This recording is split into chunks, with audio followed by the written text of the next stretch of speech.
Pemirsa apa kabar? Mari kita ikuti Warta Berita PTS tanggal 3 Juni. Kasus mengemudi di bawah pengaruh narkoba merajalela, bahkan mencakup PMA kaburan. Polisi di Hsinchu dan Nantou baru-baru ini menangkap PMA yang mengemudi di bawah pengaruh narkoba. Guna menekan kasus, Kementerian Kehakiman berupaya merevisi UU guna memperberat sanksi dan berencana memasukkan etomidit ke dalam daftar narkoba golongan 1. Polisi menghadang mobil namun dilawan pengemudinya. Oknum tiba-tiba mengeluarkan pistol dan langsung menarik kokang pistol. Petugas merebut pistol dan melumpuhkan tersangka. Polisi Taichung menyita senjata api dan menetapkan bahwa pelaku diduga mengemudi di bawah pengaruh narkoba.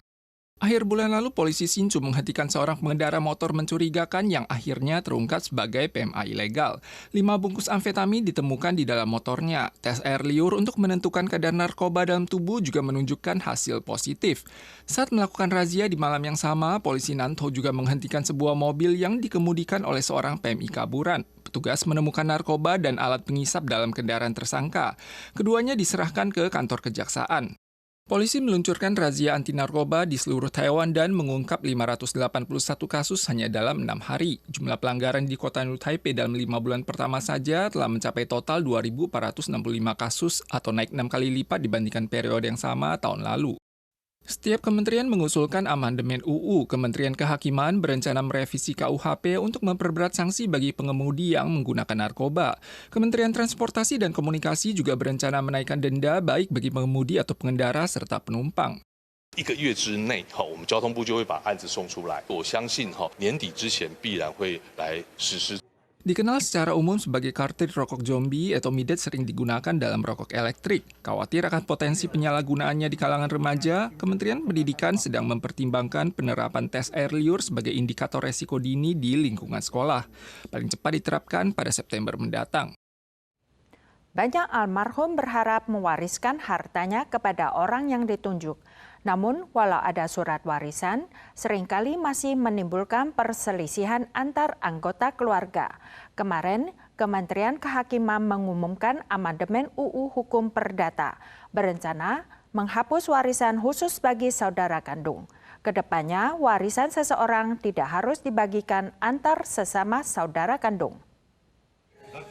Mendiang selebritas Denny Chao pernah berharap mewariskan hartanya kepada anak angkat yang telah lama merawatnya, namun terhalang UU yang berlaku. Kedepannya, ahli waris yang tidak memiliki hubungan darah akan memiliki kesempatan untuk mewarisi harta warisan secara sah jika mereka telah memberikan perawatan.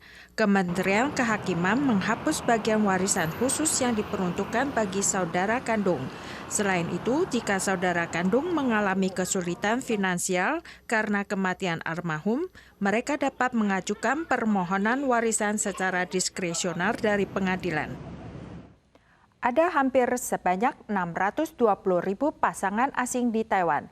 Mereka umumnya memainkan peran penting dalam perekonomian rumah tangga. Namun, mayoritas imigran baru sering menghadapi kendala saat melakukan transaksi finansial. LSM menyerukan optimalisasi layanan secara berkelanjutan untuk mengatasi hambatan bahasa dan budaya. Jumlah pasangan asing di Taiwan per Maret 2026 telah mencapai hampir 620.000 orang. Taipei Fubon Bank melakukan survei tentang penggunaan layanan keuangan oleh imigran baru. Hasil survei menunjukkan lebih dari 70% imigran baru merupakan pengelola finansial keluarga mereka saat ini, namun masih menghadapi kendala bahasa dan operasional saat melakukan transaksi keuangan. 主要的原因当然语言会是一个基本，另外因为金融业是一个高规管的行业，所以它相关的法规流程的确比较繁琐。 Imigran baru menghadapi 3 kendala, mencakup kecemasan operasional, resiko digital, dan prosedur yang tidak jelas. 23% tidak dapat memahami instruksi atau istilah teknis dalam bahasa Mandarin. 21% tidak tahu harus menyiapkan dokumen apa. 40% bolak-balik berkali-kali hanya demi menyerahkan dokumen tambahan untuk satu prosedur. Seiring globalisasi aplikasi digital pada sektor keuangan, 20% responden merasa tidak nyaman dengan prosedur digital, terutama karena khawatir akan kekeliruan menekan nomor rekening, kebocoran data, dan penipuan. 很多那个出问题的地方就是数字的大写。当你提款跟转账，他叫你写大写，然后这个大写就会常常会写错，然后又这一张作废，或者要带印章要盖章，然后再写。所以我一开始常常会转账要写好几张才成功。Selain meluncurkan panduan multibahasa termasuk Indonesia, Vietnam, Thailand, dan Filipina untuk layanan perbankan yang umum digunakan, Taipei Fubon Bank juga akan merancang kursus manajemen keuangan dan pencegahan penipuan untuk memenuhi kebutuhan imigran baru dengan harapan dapat meningkatkan pemahaman dan penerapan pengetahuan keuangan pada kalangan ini. Tarif listrik musim panas akan diterapkan per Juni. Sebuah rumor beredar di internet menyatakan bahwa mencuci dan mengeringkan pakaian setelah pukul 10 malam lebih hemat energi. Atas hal ini, perusahaan Thai Power mengklarifikasi 99% pengguna rumah tangga menggunakan sistem tarif progresif. Tidak ada perbedaan periode puncak. Tarif listrik musim panas diberlakukan mulai Juni hingga akhir September. Tahun lalu, konsumsi listrik musim panas meningkat hampir 40% dibandingkan periode lainnya. Tagihan listrik per bulan juga bertambah $446. Warga memiliki tips menghemat iuran listrik. 穿凉快一点，然后窗户都打开。白天是吹电风扇来，出来就没吹了。 Ada rumor bahwa mencuci dan mengeringkan baju atau mandi setelah pukul 10 malam lebih menghemat listrik. Namun perusahaan Thai Power mengklarifikasi, 99% pengguna rumah tangga di Taiwan menggunakan sistem tarif progresif, yang berarti tarif listrik didasarkan pada konsumsi tanpa perbedaan antara periode puncak atau di luar jam sibuk. Pakar menyarankan untuk menggunakan penyejuk udara dan kipas angin secara bersamaan serta mengepel lantai pada siang atau sore hari sambil menyalakan pendingin udara yang memiliki fungsi pengontrol torsi motor listrik. 你要是再拖着地的话，再降3到4度，这个循环下来可以降到10几度，到下午晚上室温大概只有28、29度，冷气的温度再把它调到27度，整个夏天那个电费是很省的。 Iuran listrik musim panas lebih tinggi terutama akibat penggunaan mesin pendingin udara. Warga disarankan mengatur suhu penyejuk udara di kisaran 26 hingga 28 derajat Celcius dan membersihkan filter AC secara rutin. Ancaman cuaca ekstrim semakin meningkat. Ada probabilitas setinggi 80% di mana El Nino terjadi pada musim panas ini dan kemungkinan besar berlangsung hingga setelah November.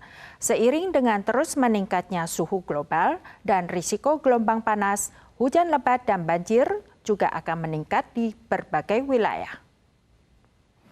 Ada probabilitas setinggi 80% bahwa El Nino akan terjadi pada musim panas ini dan lebih dari 90% kemungkinan akan berlangsung hingga setelah November.